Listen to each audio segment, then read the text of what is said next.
L'arrivée de Twilly, j'y suis allée avec mon dernier, qui avait Twilly tout bébé dans les bras et qui me dit « Mais maman, comment je vais faire pour l'aimer autant qu'Iris ?»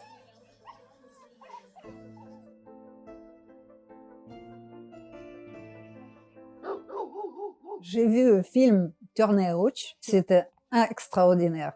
Et donc le doc, justement, partout en Europe, personne ne savait ce que c'est doc de Bordeaux, sauf à l'Allemagne, il y en avait un petit peu. Et j'ai cherché justement le nom du chien et j'ai vu la photo dans une revue qui vendait les chiots déjà presque sevrés à 11 mois.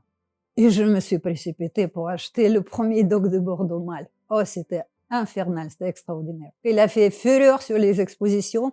Les gens ne savaient pas ce que c'était. Tout le monde demandait, et moi j'avais peur de dire la vérité.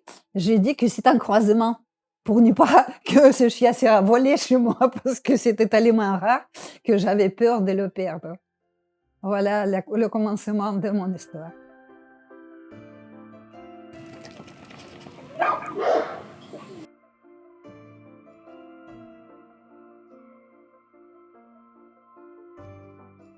Iris était tout le temps avec moi et c'était un manque trop gros. Voilà, donc 10 jours après son départ, on accueillait Twilly.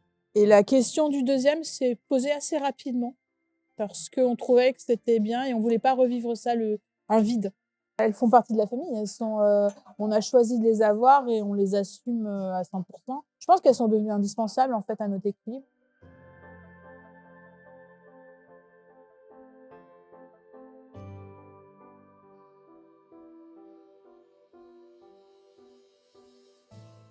Et les standards suivent l'évolution de la population et la population suit l'évolution du standard. En fait, c'est un peu un aller-retour entre les deux. Le but, c'est que le standard, il définisse le chien parfait de la race. Au fur et à mesure, il doit évoluer. C'est-à-dire que, par exemple, on peut avoir des nouvelles couleurs qui apparaissent, on peut avoir des longueurs de museau qui vont changer au fil du temps, au fil de la sélection, parce qu'en fait, les éleveurs vont préférer au fur et à mesure un certain type.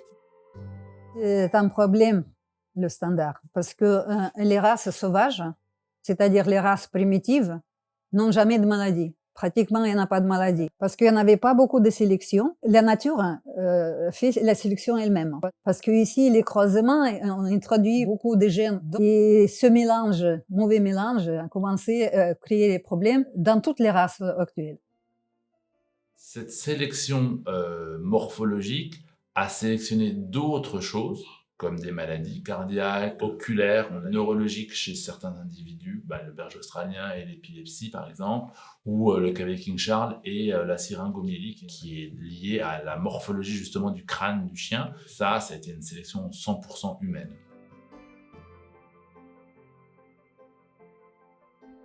Les gens aiment bien quelque chose à l'ambéqueux, qui est original, qui tire le regard, qui c'est monstrueux un petit peu. Donc, et c'était comme ça que les gens ont choisi, sélectionné et ont créé plusieurs types, y compris hypertypes.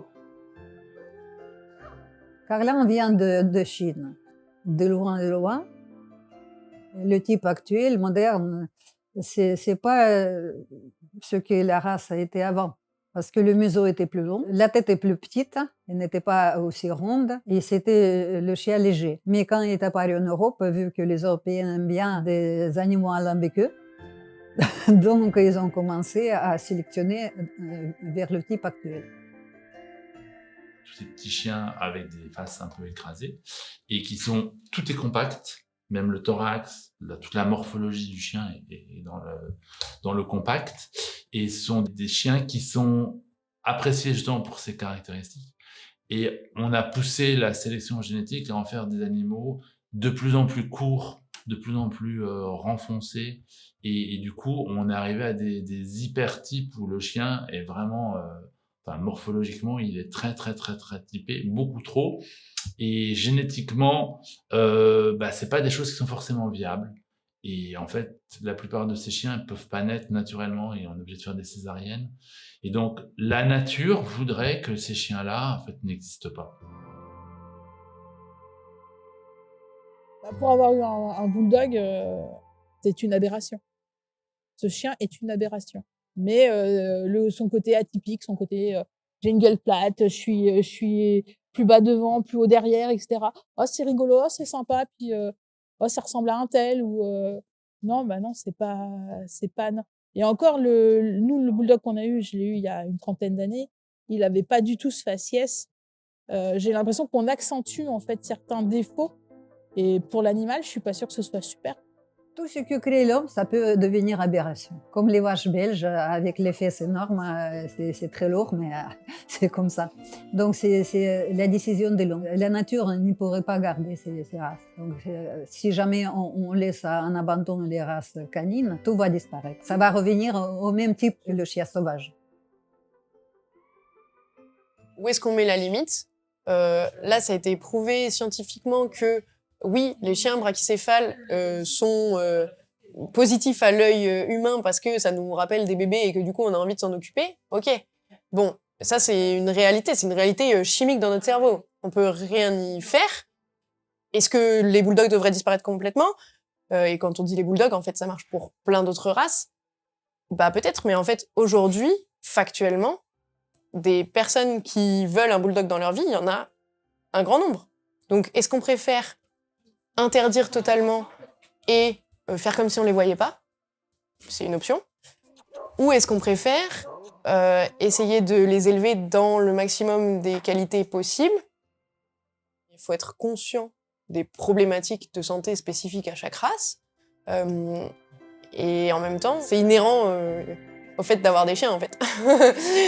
Enfin, voilà, je veux dire, sinon, on peut se dire, ok, on veut plus de chiens, quoi. Mais dans ce cas-là, c'est pas le même monde dans lequel on vit, quoi. Il n'y en a pas de chien parfait, il n'y en a pas de race parfaite, il n'y a rien de parfait. Et la nature n'est pas prévue être parfaite. La nature cherche toujours les niches d'existence. C'est la sélection naturelle. Quoi que l'on fasse, la nature reprend ses droits. Impossible. Si on a créé la race et on ne maintient pas en consanguinité, la race va disparaître. Les phénomènes de mode me font peur.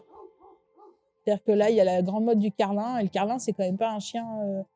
c'est un chien qui a une face aplatie, qui est un peu difforme, donc ça engage plein de pathologies. Et je suis pas sûre que les gens se rendent compte. Et c'est des frais aussi. Et ça, il faut en être conscient quand on prend un animal, et quel qu'il soit. Paris Hilton est apparu sur les réseaux sociaux il y a très longtemps avec des chihuahuas. À partir de ce moment-là, tout le monde voulait un chihuahua. Ça va que c'est des chiens qui tiennent dans la poche et que les gens peuvent emmener n'importe où, mais au final, c'est des chiens avec un caractère un peu particulier. Les gens ne leur font pas comprendre que c'est des vrais chiens, qui les gardent comme un sac à main et qui les utilisent comme un jouet, comme un accessoire, et le chien n'est pas forcément très heureux dans cette utilisation-là. Le chien, il a besoin, que ce soit un chihuahua ou un grand chien, dans sa tête, c'est un chien avant tout. Donc il a besoin de vivre en meute, d'avoir un chef ou d'être le chef et d'avoir une vraie vie de chien. Et c'est pas forcément ce que les gens vont leur apporter au moment où ils le voient sur TikTok ou sur Instagram. C'est pas parce qu'ils sont mignons qu'ils sont abordables à tout le monde et que tout le monde peut vivre avec un chien d'une race ou d'une autre. On s'était posé la question avec un cavalier King Charles et le veto m'avait dit il y a beaucoup de problèmes cardiaques, beaucoup de problèmes de respiration. Je dis non, c'est trop lourd pour moi, moi je veux un chien facile. Donc voilà, et le cocker, il y a le toilettage, mais après c'est un chien robuste. Je me voyais pas avec le Scottish, avait une odeur forte. Et elle, si elle reste trop longtemps sur nous, elle sent notre parfum, donc c'est plutôt sympa. Les gens sont pas forcément bien informés. Soit ils n'ont pas l'info, soit ils veulent pas l'entendre. Des fois, les gens adoptent un chien, on leur a dit de la naissance qu'il y a un souffle cardiaque, et eux, ils pensent que c'est pas grave. Et le jour où on voit l'animal à 4, 5, 6 mois et qu'on fait un diagnostic un peu grave de la maladie, ils tombent un peu des nues, mais on s'aperçoit que le message, il passe pas. Il y en a beaucoup qui font ça. Ce cadeau de Noël, quoi. Le cadeau de Noël sympa, oh, les enfants vont être contents, etc. Et puis après, ah bah zut, on fait quoi du chien? Et puis, ah bah il faut le sortir, ah bah il fait froid, il pleut. Ah bah il a fait ses besoins à la maison. Bah oui, tu l'as pas sorti, donc il a fait ses besoins à la maison. Leur bien-être, c'est aussi notre bien-être à nous. Hein. Si je peux si je sens que les gens n'aiment pas trop les chiens, qu'ils les achètent, mais peut-être ils vont le donner après, non, je vends pas. Il y a certains qui disent voilà, le chien est permis à faire tout, monter dans le lit, au canapé, machin. Moi, je n'aime pas. Parce qu'il y a quand même la santé humaine qui prévaut. Donc, il faut laisser le chien à leur place, pas devenir une poupée, un jouet pour la famille. Non. L'éleveur ne s'amuse pas à produire des chiens qui vont pas bien. Donc, le but d'un éleveur, c'est que ces chiens aillent dans la bonne famille en face et que tout aille bien. Moi, je préfère être passionnée, gagner moins d'argent ou peut-être ne pas gagner du tout, mais sélectionner la race, la perfectionner et produire des bons chiots. Je pense qu'elle connaît bien la race et elle connaît bien ses chiens.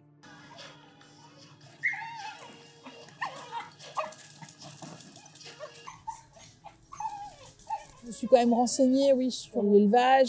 Je suis allée sur les réseaux sociaux voir ce qu'on disait de ces chiens. Et puis, elle était référencée Société Centrale Canine. Je ne serais pas allée ailleurs que dans un élevage. Parce que j'avais quand même besoin de cette sécurité. Mais toujours par rapport à mon angoisse de la perdre, en fait. Ou de les perdre. Donc, ça va pas me garantir qu'elles vont vivre jusqu'à 17 ans. Mais au moins, j'aurais mis toutes les chances de mon côté. Quelles seraient les autres solutions? C'est de trouver un entre-deux, un type qui soit correct et qui ne soit pas de l'hypertype, qui ne fasse pas souffrir l'animal. Et ça c'est possible, c'est ce que les éleveurs recherchent aujourd'hui. C'est ce que les propriétaires doivent aussi rechercher. Parce qu'au final, c'est eux qui décident, hein, c'est la loi de l'offre et de la demande. Ce côté éducation des futurs propriétaires à qu'est-ce qu'ils recherchent chez leur chien, et oui, c'est pas normal que ton chien il ronfle et il arrive pas à marcher 3 mètres. Évidemment, enfin c'est voilà. Et quand je dis évidemment, pour moi c'est évident, mais c'est pas évident pour tous les propriétaires de chiens. Donc ça, nous on essaye vraiment avec des événements comme la Semaine nationale du chien ou d'autres types d'événements de mettre en avant auprès des propriétaires qui comprennent ce que c'est un chien en bonne santé. Il faut qu'on sélectionne justement cette fois maintenant dans le bon sens et qu'on fasse une sélection raisonnée et plus lente et qu'on laisse le temps aux choses de revenir en marche arrière progressivement. Plutôt que de supprimer la race qui est plutôt sympa, essayer de faire en sorte de la faire évoluer dans une bonne direction. Et quand je dis une bonne direction, c'est pas une direction qui plaît à l'être humain, c'est une direction qui plaît au chien, c'est-à-dire avec une qualité de vie bien meilleure. Et il y a un travail de retour en arrière et de disparition de l'hypertype, de toujours les têtes plus rondes, plus grosses, plus écrasées, avec des problèmes respiratoires de plus en plus importants. Certains éleveurs adorent quand le chien n'arrive plus du tout à respirer. Pour eux, c'est le nec plus ultra, alors que c'est vraiment un handicap pour le chien. C'est bien de rappeler aux gens nos devoirs vis-à-vis de cet animal. Que c'est pas un caprice et que quand on prend un animal, on en a quand même pour quelques années. Donc, faut être conscient de ça.